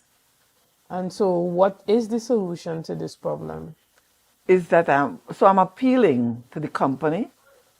It's called, and I'm going to call the name, it's called Tobago Express. Tobago Express. I have people in New York who called them on Monday to find out what was going on. They gave the assurance that Monday night the containers will be coming over. And today is Thursday, and not one container has left Port of Spain since then. Understood. So we want to thank you so much. So that is Tobago Express, Tobago and that is Express. a shipment/courier company in New York that is responsible for specifically transshipping from the U.S. to Trinidad and Tobago. Right, and so there are a number of business persons who are suffering as we speak because they have worked with this company in trying to bring items for their businesses to Tobago, and still since August of 2024 have not received those items. So we, using this Tobago Updates platform, we are appealing not just to the persons who are aware of that company to call. If you are in New York, get the number for Tobago Express and call them and express your dissatisfaction on behalf of the Tobago businesses. Pry into that. Any persons within the Tobago House of Assembly who may have relationships with the Trinidad and Tobago Embassy and Consulate in New York, who may be able to use their influence to possibly speak to the mayor and to really get these persons to be held accountable and do right by Tobago businesses, even if that means financial compensation and reimbursement. Yeah, I don't know if the assembly can help, but I'm putting up the feeler there. If it means that I have to go into the chief secretary, because you cannot have 40 or over 40 or 50 people losing business as a result. Understood. But sometimes the best help that you can get is from your own people, your own Tobagonians in New York. You know, we have a lot of global viewers here. I mean, we have a lot of viewers that are actually viewing from New York. So if you are in New York, or you're just in the United States and you're watching, you might be in a different state, but you have the access to make a call. You know, go on Google, look for the Tobago Express Company and give them a call and let them know that, you know, you stand on behalf of Tobagonians and we are taking matters into our own hands as it relates to this investigation, not necessarily depending on a overburdened THA to try to solve the problem. But again, we want to thank you for coming in this morning, and we hope that the persons are compensated adequately and they receive their goods within short order. Guys, we want to thank you so much for joining us this morning. Again, we want to encourage you to, on March the 6th, to tune into the Assembly Legislature. Hopefully I could be a part of that debate. You never know, you might just see me there. And we will be broadcasting it live here at on Tobago Updates, that women debate that's happening at the Assembly Legislature on March the 6th. And we are talking about the eradication of period poverty as it relates to International Women's Day. So again, we want to thank you for being a part of this morning's discussion. Thank you for your likes, your shares, and your comments, and all that you have been doing and continue to do to make Tobago Updates the #1 broadcaster here on the island of Tobago. Now I'm signing out for this week. Today is my last day, so I'm encouraging you guys to stay safe over this carnival period. Be safe, be safe, be safe, whatever it is that you decide to do. Even if you decide to stay away from the carnival festivities and just go to the beach or go to the river, whatever you are doing, be safe. Be safe on the roadways. Sometimes it's not even your fault, but just by being vigilant, you could avoid, you know, being in a situation that you yourself did not cause, or even leave your house expecting. Every time you leave the house, make sure to pray and cover yourself, because, you know, it's the mercies of God that is keeping us alive today. So again, we want to say have a great day from us here at Tobago Updates. So wake up and hear me neighbor, 60,000 people strong.